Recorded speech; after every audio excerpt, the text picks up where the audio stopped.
Hey everybody, I am Sarah. Welcome back to Overkill Reviews, Banger's weekly heavy metal review show. I must remind you, please hit subscribe and head on over to Patreon to throw some money at us. I'm super excited about the release that I'm reviewing this week because it is from a fast ascending death metal band who hails from our hometown of Toronto, Ontario.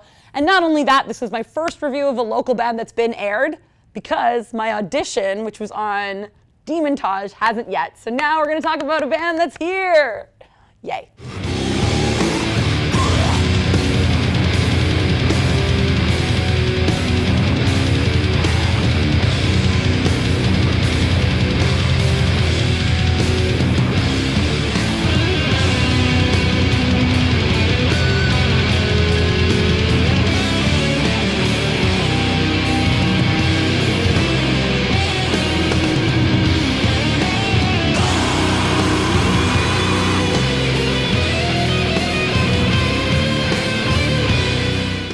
That's right, it's the brand new album by Tomb Mold. It is called Planetary Clairvoyance, and it's out today via $20 spin. All right, let's talk about the new death metal wonderkinds. Tomb Mold formed in 2015 here in Toronto, Ontario, and have kept up with a relentless release schedule ever since.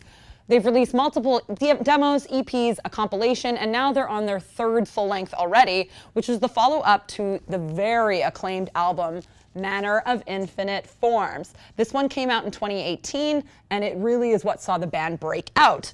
This album featured super cavernous, pummeling death metal that had a lot in common sonically with the Finnish strain of the genre, and to me, the most obvious counterpoint would be an album like Convulse, World Without God. This is a fucking masterpiece. I think that it had a lot in common with this. It's basically like dry corpse screaming death metal. It's very old school death metal is the movement that it was plunked into. And there's a lot of like buzzsaw kind of sounds. It's very feedback heavy, it's very dissonant. And on this third album, they're continuing to explode. And it's only a year later. Will they replicate that dry buzzing style, or are they gonna go off in another fetid direction? Let's find out. So, good news. On Planetary Clairvoyance, Tomb Mold has zagged, and they've incorporated some new elements into their sound, and they're really improving as songwriters. The most definable integration on this album is a focus on hooks, improved technicality, and a cleaning up of the production on the solos in particular, which was done, the mixing and mastering was done by Arthur Rizek, who is, in this super popular band. He also mixed and mastered the second album by Tomb Mold, and he's done tons of other stuff, but it's clear that he was working on the solos in particular. And indeed, he also mixed and mastered my band's album, so I texted him about this and said, yo dude, what's going on with these solos? And he said that the reference point was Cynic, Focus.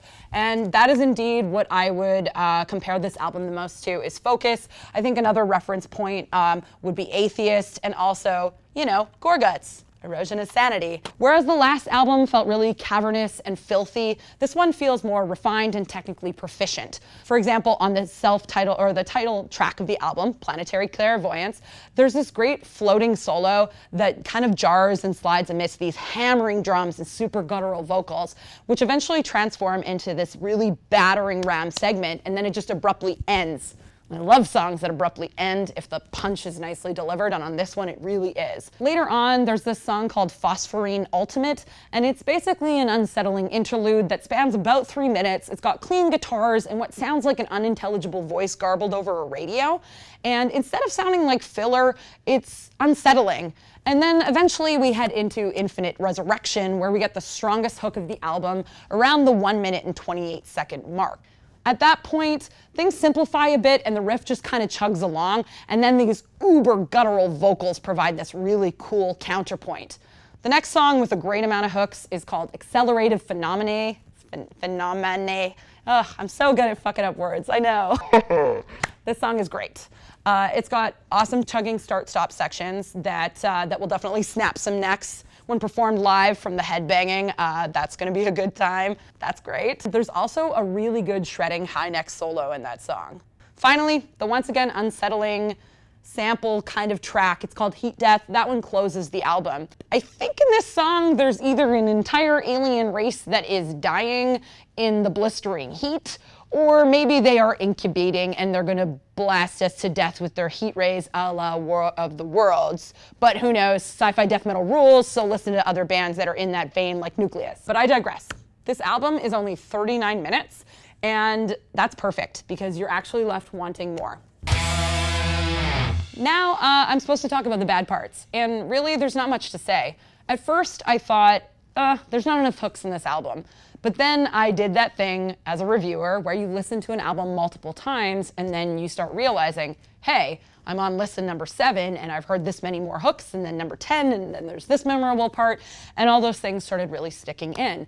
And that to me is the sign of a great album, is one that just gets better with each listen, and it's also the sign that more people should be giving more albums more listens before they come to a final conclusion about it. So this album, as I said, it's great to listen to, and I listened to it back to back many times with Manner of Infinite Forms, and I really think that this brand new record has way more hooks, and that the production is better fitting, the solos are better, and I'm really proud of these dudes. I think that Tomb Mold, along with Horrendous, who put out this fantastic album and several others, and Blood Incantation, I think that they're the future of death metal, and I'm really proud to say that one of these bands hails from Toronto. That's super cool. So where does this leave us?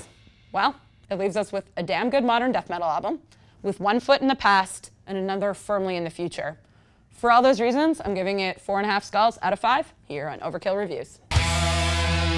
Now for the recommendations. I am wearing a Cirith shirt because both of them are trad metal recommendations. Underneath I'm wearing my Autopsy shirt, but whatever, that's fine. Usually they're themed. The first recommendation that I have for you is the debut EP by the band By Fire and Sword. The album is called Freedom Will Flood All Things with Light, and this is a Christian cult-themed American trad metal, doom metal band, and their debut I think is fascinating. It's one of my favorite things that's come out in quite some time. Been listening to it endlessly. It's on Bandcamp. Now the second one, this is an important one for all of you. Cult Metal Classics is reissuing the hugely important proto-metal album by American Act Legend. This record is called From the Fjords. It was originally released in 1979, and it's coming out on CD on July 20th, and the vinyl is coming out soon. You might recognize these guys because Slough covered their song The Wizard's Vengeance on Twilight of the Idols. I highly recommend you get it, and don't be a dumbass like me who bought the bootleg for $120 and then 2 weeks later they announced the reissue. That's it for now. Bye!